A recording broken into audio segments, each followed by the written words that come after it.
Hello everyone, this is Cephalon and welcome to my Warframe video. Today we're taking a look at one of the most ignored melee weapons in Warframe, the Rakta Dark Dagger. At first glance, it might not look particularly impressive, but once you understand how its unique passive works and pair it with the right setup, it becomes an incredibly powerful weapon for both offense and survivability. The Rakta Dark Dagger comes with a unique passive called Mind Haze, and it's what makes this weapon so special. Whenever you draw the dagger, you gain Mind Haze for 30 seconds, reducing the distance at which enemies can detect you by 25%. The buff even persists after switching weapons, so it's a nice bonus you'll have throughout most missions. But that's only half of what makes this passive so powerful. Whenever you damage an enemy affected by a radiation status effect while wielding the Rakta Dark Dagger, you restore shields based on the damage dealt, and any excess shields are converted into Overshields, making it incredibly easy to stay alive while cutting through groups of enemies. What really makes the Rakta Dark Dagger shine is how it interacts with damage over time effects. Once an enemy has been afflicted with radiation, every tick of gas, heat, electric, viral, or magnetic damage can continue restoring your shields as long as both status effects remain active. Since this build spreads status effects to entire groups of enemies, you'll constantly be generating shields and overshields without having to think about it. One important thing to remember is that the Rakta Dark Dagger can't restore shields if they've already dropped to 0. Because of that, I highly recommend pairing this build with Brief Respite or Augur mods, because every time you cast an ability, they'll instantly restore a portion of your shields, giving the dagger something to build back up from. It makes shield gating much more consistent and greatly improves your survivability. Before we jump into the build, I want to mention one important part of this showcase. Throughout the video, I'm using the Argonac equipped with Amalgam Argonac Metal Augur. This mod gives all daggers a hidden passive that permanently reduces enemy armor by 6 every time they deal damage. It works similarly to Shattering Impact, but what's really interesting is that it applies to almost every source of damage, /procs, heat, gas, electricity, blast, and even status effects spread through melee influence all reduce armor. Since this build constantly spreads status effects across entire groups of enemies, you'll naturally end up stripping armor from everything around you without ever needing a dedicated armor strip ability. This is the build I've been using throughout this video. Feel free to pause and screenshot it now if you want to copy it later. With that out of the way, let's break down the reasoning behind each mod slot. But before talking about the mods themselves, I want to start with the Arcane because it's really the star of this entire build. We're using melee influence, and this Arcane is what takes the Rakta Dark Dagger to another level. Whenever you apply an electric status effect with a melee attack, you have a chance to spread all of your elemental status effects to every enemy within 20 meters for 18 seconds. This creates incredible synergy with the Rakta Dark Dagger. Gas, radiation, and electric procs quickly spread throughout entire groups of enemies, dramatically increasing your damage while also allowing the weapon's shield restoration passive to affect far more targets.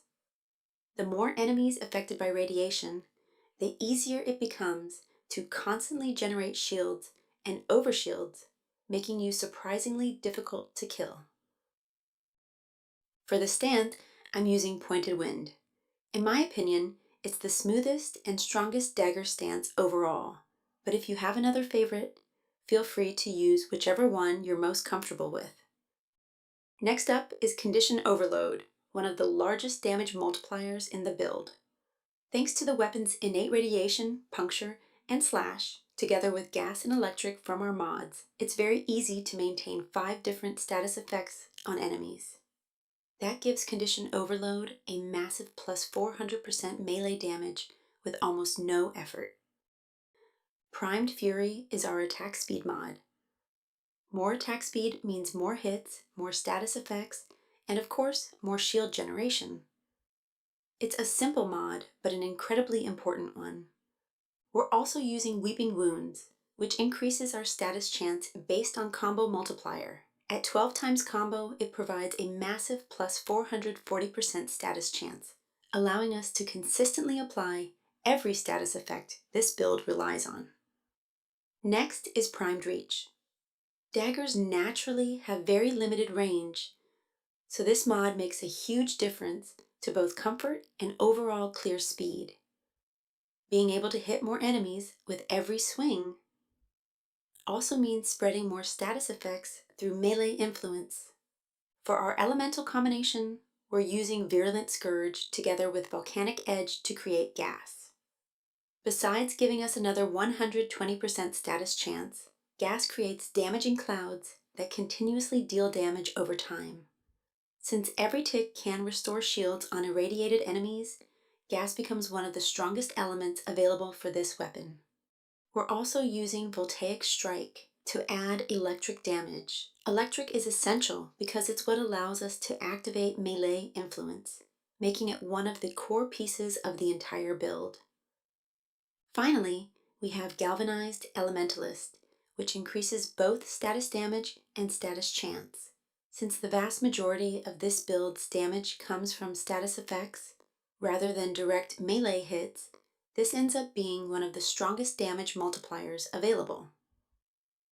For the Exilus slot, I'm using Discipline's Merit. It's definitely not mandatory, but being able to perform a heavy attack against VIP targets without consuming your combo counter is always a nice bonus. If you don't find yourself using heavy attacks very often, feel free to use whichever Exilus mod you prefer instead. Outside of the main build, there are several flexible options depending on your setup.